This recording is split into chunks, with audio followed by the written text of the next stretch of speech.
next up, we're going to give you a brief update on the General Hospital and West Campus feasibility study. So the General Hospital West Campus feasibility study is definitely back in action.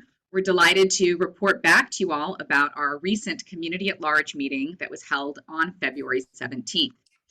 The meeting was hosted via Zoom, and we had about 170 participants. It was very exciting. Supervisor Solis recorded a welcome video for us that kind of gave an overview and renewed vision for the study. Now that we're in this kind of final phase of the feasibility study, and we're really trying to accomplish a lot very quickly so that we can move to those next phases, including the RFP phase. We also were delighted to have welcoming remarks from Senator Durazo and Assemblymember Carrillo, and we had a welcome from Jorge Orozco. Then we had a presentation on the study, as well as a county panel of experts talking about housing and various housing projects, both affordable housing, homeless and transitional housing, and permanent supportive housing. So there's a lot of different projects going on the campus and in the surrounding communities, and we wanted to bring forward a group of people to kind of address the questions of the community as it relates to what are the many projects that are happening that can help address our housing crisis and our homelessness crisis. We also had a great representation, as I mentioned, over 170 strong. We welcomed resident leaders from all the local communities. We also had wonderful representation from our local educational institutions, such as Bravo Medical Magnet High School, Roosevelt High School, Wilson High School, Cal State LA, UCLA, and USC. Our labor was in good representation with SEIU Local 721.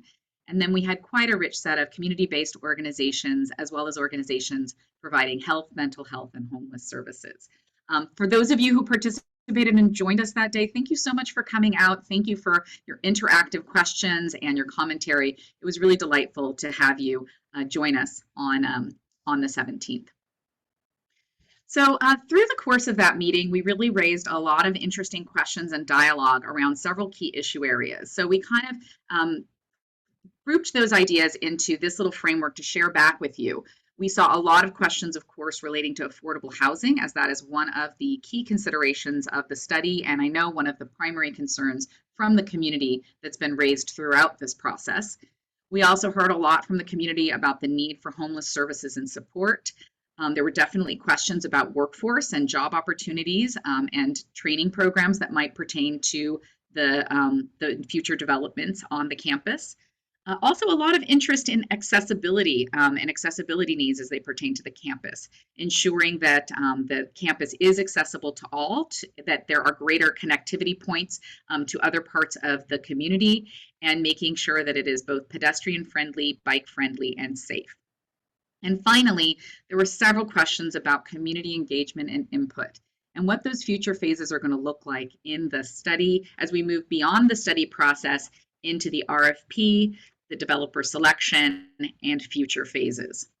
So to get a little bit more summary on some of the things we heard from our community at our meeting, I have 3 quotes here that we received. There were quotes / comments that we received through the course of the meeting, and I wanted to share them back with you.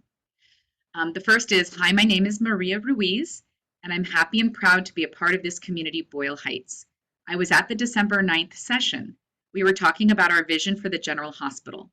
My son Eduardo was writing his suggestions, and I'm going to let him know that his voice is heard, and now it's going to be a reality.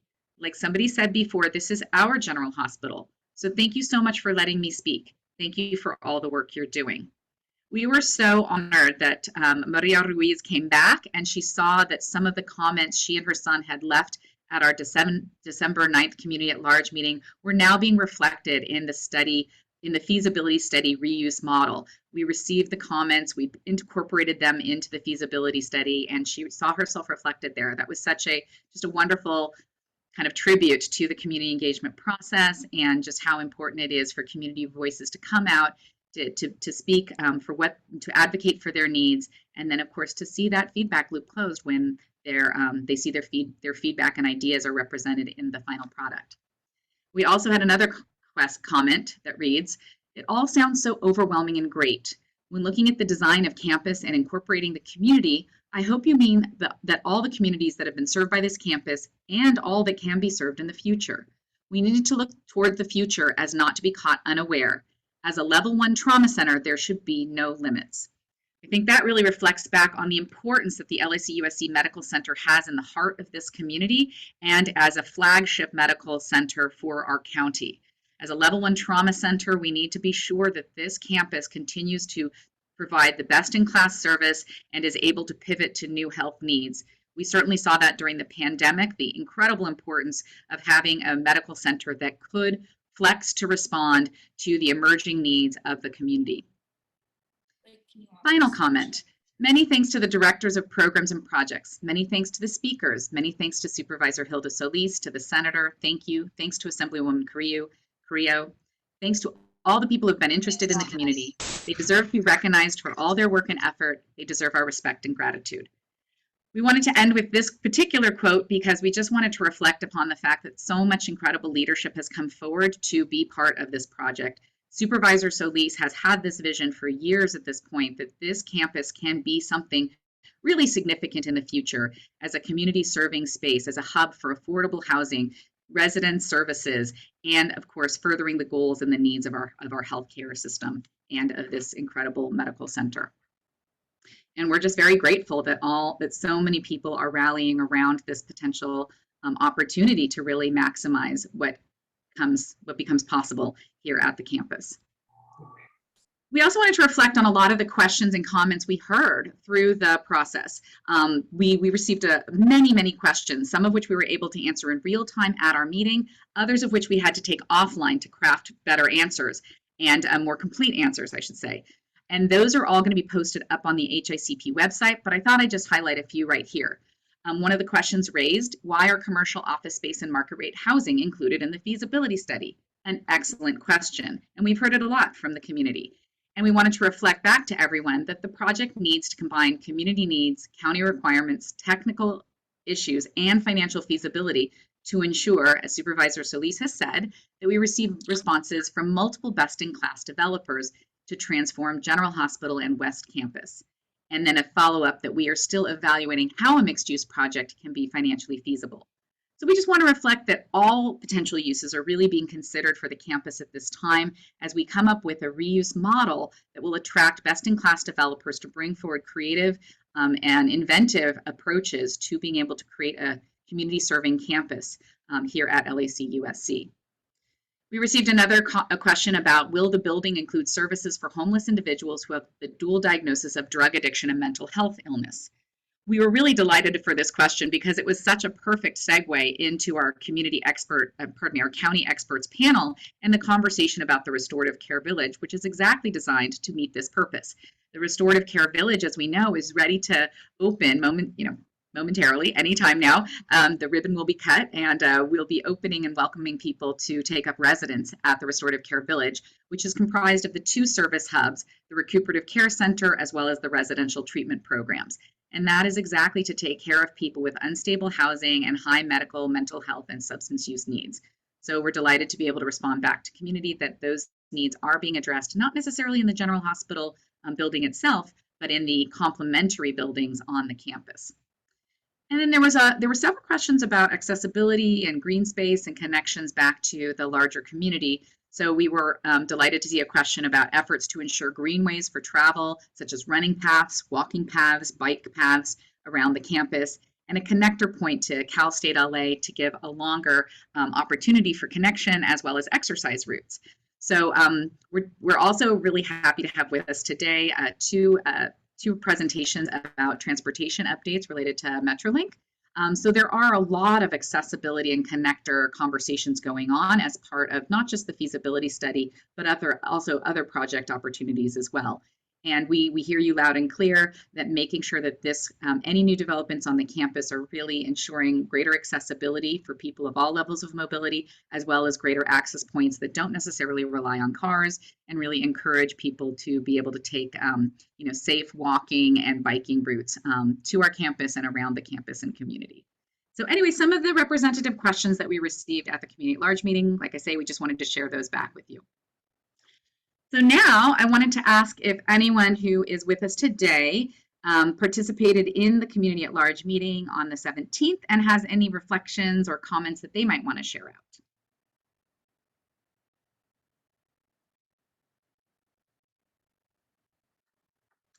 So I see here a couple questions in the chat from Pam Augustine. She asks, AECOM was doing a market and demographic study. Are their findings ready? Those are indeed underway, and I do not believe those are ready to be publicly shared yet, but I can ask if Ivan Matthews has a more comprehensive answer than that he'd like to share. Good morning, everybody. Can you hear me? Yeah, you sound great, Ivan. Great, thank you. Pamela, thank you for your question. Before the feasibility study was paused in the spring, summer 2020, we did share some of that market study information and some of the highlights along with some of the high-level demographic information. The feasibility study is going to be complete with a board report back at the end of April, and more detailed information regarding the market study and demographic information will be made available then. Thank you, Ivan. I also see a question here about the participation of Assemblymember Carrillo's and Senator Durazzo's offices, and I believe those have been, that particular question has been addressed by Guadalupe in our chat, so thank you, Guadalupe, for chiming in. We're delighted to have the participation of Assemblymember Carrillo and Senator Durazzo in this project and at the HICP table and in all of our projects hitting the East Side neighborhoods. Daniel, would you like to ask your question? Yes, hello, Daniel Jimenez here, organizer from the East Side Inner City Struggle. And I wanted just to first share my experience, right? I remember attending these meetings. Actually, in this photo, you can see one of our team members on the background here, you know, like, and through this engagement that we had, right, at different sites, from you know, going from Northeast to you know, Boyle Heights, to different, you know, like engagement points that, you know, these meetings were taking place. We were taking our community members to these like meetings, right? Sometimes running, you know, till like 8, 9 p.m., right? As we were, you know, driving them back home. And, you know, the engagement here, you know, in these meetings was something that community really value, right? That really value, you know, in a sense that they really saw the, you know, the importance of their voice being heard, the importance of, you know, their needs being met, right, with this development. And so my question is, right, as we get closer to selection or to getting, you know, this report out there, right, how are we going to ensure that, you know, those voices, right, how are we going to ensure that those needs that, you know, the community comes in with, which a lot of them, you know, just to share, are grounded on affordability, right, are grounded on access, are grounded on the needs of the community.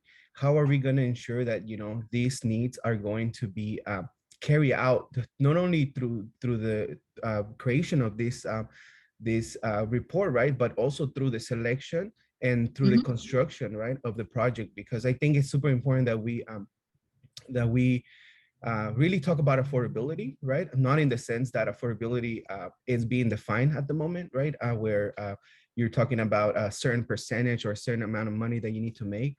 The reality is that some of our community members have come to me in particular and say, you know, I have applied for affordable housing and I don't qualify.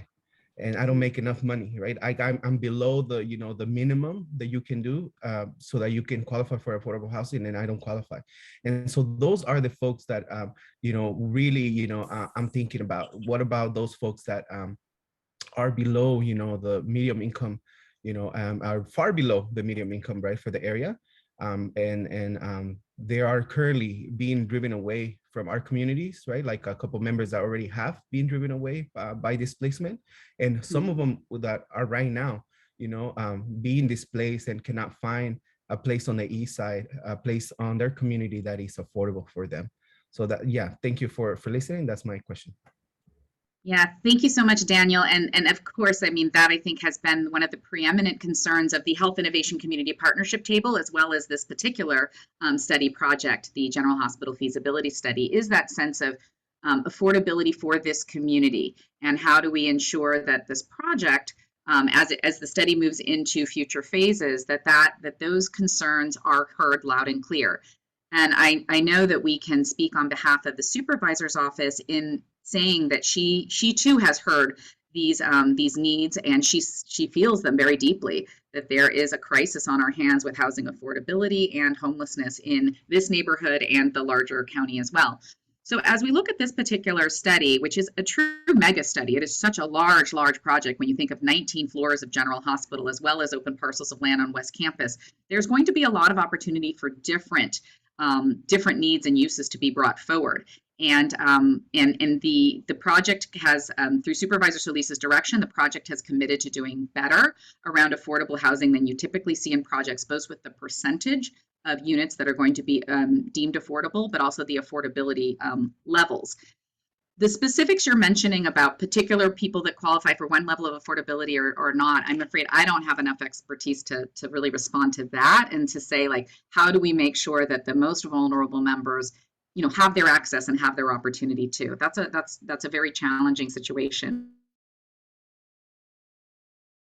Study looks at what's possible, creates a reuse model for what is, you know, what it's going to cost, what the technical considerations are, what counties' needs are, and it lays everything out in a framework that is then adopted into the RFP phase, and then we allow the proposers to kind of come back and respond and say, yeah, this is how we can cover the bases that have been required through the RFP process, and then allow some level of flexibility and creativity to make sure that we some creative approaches.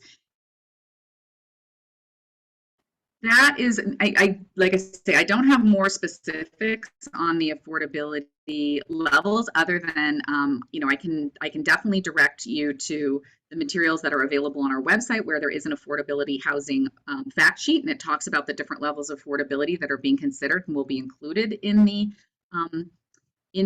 study. And then, of course, once again, the commitment to, you know, to do better than traditional projects, both in terms of numbers of units of affordable housing and the levels of affordability. And I see Guadalupe is joining us, and I think she probably has some other wisdom to share. Guadalupe. Hi, good morning, everyone. We hear you loud and clear, you know, Danielle and Ruby and everyone. You know, I think this is not a new message, and you know, we are definitely hearing that, and we are working actively on how do we fold that in. It is definitely, you know, a top priority for the supervisor to maximize the affordable housing at this, you know, key catalytic site. And that's why we're working very closely with Assembly Member and Senator's office, because we understand, I mean, you know, the big costs involved with, you know, the reuse of General Hospital. And I think all of you know that. That's not new news. So that's why we understand, you know, that there's a big need to fill. It needs major retrofits. It's costly. And that's why we're actively engaging, you know, our state partners, you know, to help us. And they see the need for this site. They see the vision. So we're very hopeful that, you know, again, the message is clear to us, and we're supervisors 100%, you know, supportive of maximizing affordable. And we will be working with all of you, you know, and so we look forward, you know, to the next steps. But thank you for your comments.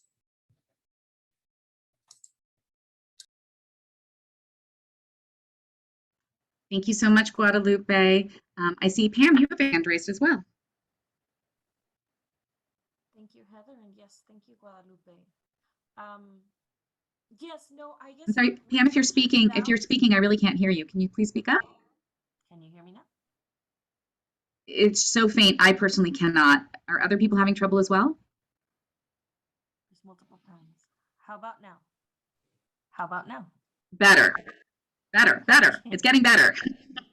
Keep doing what you're doing. It's getting better. Woo! Okay. No, but can we, you know, we know there's this timeline. We know that in the summer, an RFP, request for proposal, is going to be crafted and sent out, and bids are going. This is something that we learned from the group last month. what is still unclear to me and to members that attended this meeting is what specific guidelines can we actually influence in that RFP? If, for example, in 2019, through the engagement that Danny and other organizations did, we heard overwhelming support for affordable housing or overwhelming support for neighborhood serving retail versus commercial retail, right? Street vendor support versus, I don't know, a Whole Foods. Like how will those very tangible, real comments guide the RFP that developers then need to apply to? I think I still don't understand that, and members walked away from this meeting not understanding that, because we have said very clear comments throughout the years. It would honestly, it would really not be helpful if a new developer wins the RFP and we have to start this process all over again of let's envision what you want for this site. Well, we know what we want for this site. This is the space that has guided that vision for that site. It would be a waste of time to have a new developer, a new team come into this space and want to start from scratch when we already have the ingredients of what we want to see. What we don't have is the design. And Pam, Yes. on that question, that's why we've brought on, our partners at the Economic and Workforce Development Department. There's going to be consultants that are going to be brought on board to actually work just on the RFP. And that language that you mentioned, what is our goals? I mean, we are looking to put language in there that specifically talks about what is our goals, what is it that we want, the kind of commercial. We have the ability to put language in the RFP, so that we can get responders, in regards to, those, the bigger goals and so that's definitely something that we will be working on. And I know all of you will be part of that, process. We're trying to figure out, the best way to do it. But, we are actively, working with that department to help us on that, endeavor. Thank you, Guadalupe. Yeah, I think one thing I want to reflect back to your question, Pamela, is what's very exciting right now about the feasibility study is that we actually have an RFP coming very, very quickly. And that was not necessarily true in 2019. So I do not believe that any of the efforts of community engagement and the community conversations will be lost. I think they will all come forward, and we're really excited about that. And then but if you want to ask RFP questions, we have Mr. RFP himself with us. Currently moonlighting under the name Sophia Wang, we have Doug Cohen with us. And Doug, would you care to respond to Pam's question about how we're going to incorporate all of this incredible community engagement and feedback as part of the RFP process? Thank you. Yes, and Heather, I'll make sure that I change all my monograms now to RFP. Okay. But yeah, Pamela, it's an important question. There's a snapshot, a compartmentalization of all of the work that has been going on for the last 3 years as part of the feasibility study and the community outreach component to that study. That whole element is going to be brought into the RFP in terms of standards and requirements. Specifically what the standards and requirements are, literally we haven't even, the baby hasn't been born yet in terms of the process of actually initiating the RFP yet. But over the course of the next 6 to 8 weeks, it is going to start to take a formulation. But so there's, I almost want to have you think of it as, and I'm addressing Pamela's question specifically here, it's about process. I almost want you to think that there's 2 parts to the community's input in the selection of the developer. And more importantly, it's the project that is coming out of this process. So you've got the selection of the developer, but you also have, you don't care so much about the developer as you care about the actual final product. And that final product with respect to the RFP is going to have two components to it. You've got the entire body of work that's coming in from 3.5 years of community outreach here. That is going to be brought in, as I said, in terms of standards and requirements. And what those standards and requirements are, literally, we haven't actually sat down with our consultants yet, but it is going to start to germinate over the next 7-8 weeks. But once that happens and the RFP comes out, the developers are in fact going to be responding to a series of requirements that really do direct toward the input from the community here. There's a second component to this. Once the developer is selected, the development process has a series of steps after the developer is selected. When the developer is selected, that's when all of the agreements start to get negotiated. And that's a very involved process. It can take years. And quite frankly, part of my hope is that we can shorten that period of time of negotiation dramatically, because the more we can shorten the period of negotiation, the quicker you start to see the realization of your project. But in that negotiation period, so after the RFP has selected the developer, and the developer is selected in part with respect to the assessment that is made on their addressing the community input in the RFP requirements. Once that developer is selected, and during the negotiation process with the developer to get a development agreement, there will be, the developer will be driving and will be responsible for an outreach plan. And that outreach plan that the developer, and this is a requirement of the RFP is going to require the selected developer to come back and to meet directly with the community. And that outreach plan is going to be part of the description, the project description that the developer then puts into his application. And so there's going to be all of the work that you're doing right now with the community. And then after the developer is selected, you're going to be able to come back and work directly, not through intermediaries, directly with the developer. And I'll stop there if there's any questions. Yeah, thank you so much, Doug. I did want to reflect on one question from Ruby Rivera, and there is actually a lot of active questioning in the chat. Ruby asked the question about how prescriptive is the RFP going to be, and I'm going to give my answer, and then you can fill in with yours.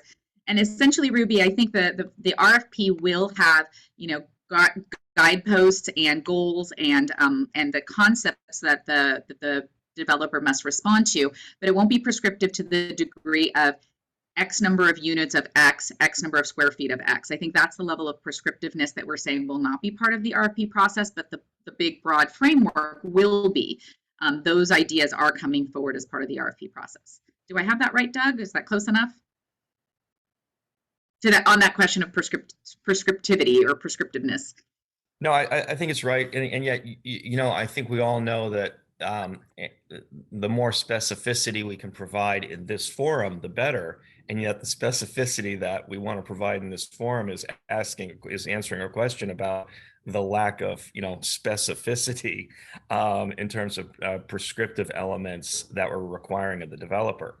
So for the forum today, again, and I hope everyone understands, I'm not attempting to be purposely ambiguous in any of this response here. It's a very important process, but an RFP process is, we're trying to hire the best in class developers. We want them to come to us with, quite frankly, things that are going to be pleasantly surprising to us, things that we hadn't thought of. And a lot of this is driven by leveraging the developers against each other in a competitive market place for the award. to bring not only cost of efficiencies in terms of construction, but also cost of literally the efficiencies in terms of their cost of relationships to their financing.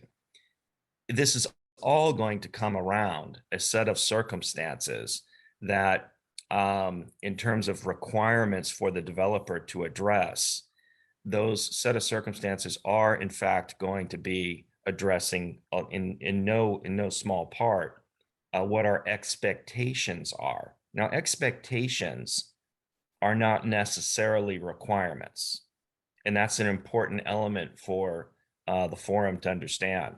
The expectations are clearly an area in which we are directing the developers in a competitive market with each other to really sharpen their pencils. And so, for instance, with respect to affordability, that's up to them to compete with just how aggressive we can set the bar in terms of our expectations. But we want the developers to compete with each other about just how they're going to approach a very aggressive affordability component. And that type of that premise actually extends beyond affordability. It extends into the quality of the final product. It extends into the timeline and the phasing of when that project is going to be delivered. Thanks so much, Doug. Oops, I see we have a question or a comment from Rosa. Heather, if you'd like, let's take the rest of the questions that are on, and then I'll make my comment after, because the questions were there before I raised my hand. Yes. Okay, I'll ask Juliana to please come forward. I've been asking her to kind of synthesize the different questions that are coming through the chat and seeing what we can respond to. There's a question from Ruby about leveraging creativity and cost efficiency while upholding the amount of housing and types of commercial use the community is asking for. So I know, Ruby, from the conversations that we're able to participate in, all the different funding opportunities, funding streams, and funding layers, both for affordable housing, for other forms of financing, for grants, for subsidies. There's really a lot of consideration being made around creative funding streams and blending and braiding funding streams to really make this a feasible project. So I do believe that there is so much of that is happening, but if there's anything more that either that anyone else on the project team would like to respond to around cost efficiencies, please weigh in. And that could be Ivan or Doug or Guadalupe. I can jump in here and a little bit on this. So one of the areas that is so important, and it's absolutely a benefit, is at some point, and I'm actually somewhat new to this project. The CEO obviously has been involved for a while, and of course the district office has been involved for even before that. But the scale of the project provides tremendous efficiencies in terms of the consolidation of of various efforts. There's not a silo development going on here, and that is so important. We've got 25 acres, and the site, the entirety of the site is what we're talking about here. And so you're not getting a piecemeal approach, and with that, you're going to have significant cost efficiencies. That again, we go back to making sure that the developers in a competitive market. We've got 25 acres here. There's a lot of complexity. They're the experts at doing that, but they are competing. This is a competitive environment, and it's because there is a breakdown of the silos. We're not putting one section out to RFP and then in the shadows of that developer trying to hire another developer in the shadows of yet another developer. And so there will be efficiencies, and with that, those efficiencies will drive better quality, and they will drive a more consolidated timeline for the overall project delivery. Thank you, Doug. I'm going to we've really kind of unfortunately run through our time on this particular segment, and I super appreciate everyone's questions in the chat. We'll we will take them offline, and I'll ask if we can get some written responses back. But I see a couple questions related to kind of community and involvement of like our community engagement steering committee and others in the developer selection process and negotiations. I just want to reflect back that we are definitely considering all of the future community engagement opportunities and what that's going to look like. That's still in conversations with the supervisor's office and the study team and then the RFP team about exactly what that's going to look like. But I know we are very excited to continue the work of both the Health Innovation Community Partnership and the community leadership in those future conversations of the RFP phase and beyond. I also do see a question here about, let's see, I lost the question now. My apologies. Let me see if I can find it again. Oh, and Monica had raised a question about funding for housing for homeless people, but like not adequate or sufficient funding for low-income people. So I know, Monica, that we're also looking, there are a lot of, it's a time right now where actually there's a lot of interesting funding streams related to building affordable housing and to creating more affordable housing for people at different levels of on the lower income spectrum, so that it does meet different levels of affordability. And that is definitely being considered as some of the funding opportunities and funding streams that will be part of the feasibility study. So definitely hearing that, but I think it is funding streams for a full range of people, both from from the kind of very many different levels of affordability from the income spectrum. I think we have done, I hope we've covered so much of what you've raised, and I really appreciate the rich conversation and questioning, and we will definitely circle back on so many of these ideas and issues that you've raised. Rosa, do you have a final comment you'd like to make before we pivot to the next segment? You are muted, Rosa, if you're speaking to us. Oh, sorry. Yes, thank you so much, Heather. And I apologize for the confusion earlier. The reason I wanted to hold my comment was because this is exactly the richness of conversation that we were hoping for when the Health Innovation Community Partnership was established. And it's an opportunity for us to reimagine how we conduct business as partners, right? With the county, with the community, right? And so this is exactly the richness of conversation. And thank goodness that we have the Health Innovation Community Partnership that can monthly continue a through line. The other thing, when I heard Doug say, we just haven't written it yet, I feel like that's the kind of space we're in. And I certainly, as a community member, and having grown up in this community, like really feel that the concerns of the community are urgent, are emergent, are, just ever most important today, as we're continuing to get through COVID and move forward. And the need, and they're dire, right? And so I know that that's really important. I know it's important to everyone at this table. And so I also invite us to remember that when we say, like it hasn't been developed yet, it's because most of the time folks don't come to the table, especially from county departments or from strategies, until they're further along in a process. So this is the experiment, this is the opportunity, right? That we are on a journey together, that we are learning from each other, and that we are trying our very best to anticipate opportunities, right? Where we can do more, we can do better, and we can respond to the emergent and urgent needs. And so I think for both sides, I don't think it lets any of us off the hook, not the community, not the county, not the business, not the developers. But I do think that, we open our hearts and our minds and our opportunity to let's sit at this table together and continue to bring up the important issues and the opportunities so that we can continue to move forward as the strong community that we are. So thanks so much. Thank you so much, Rosa. And we're so excited to have Doug join us here today. And Doug has, lucky man, has agreed that he'll be joining us more regularly at our HICP table. So I think next time we'll be sure to add a little more time on our agenda for this segment. So questions that we were unable to fully get to today, we will continue the conversation and the dialogue, as Rosa says. This table is really an important one for having that opportunity to really interface with county and raise those community questions and concerns. So thank you so much, Doug, for your time, and we'll See you soon. Thank Any you. final closing words? No, thank you very much. And Thank you. you know, I would think that a month from now, we're going to actually have some steps that we can direct some of our conversations to.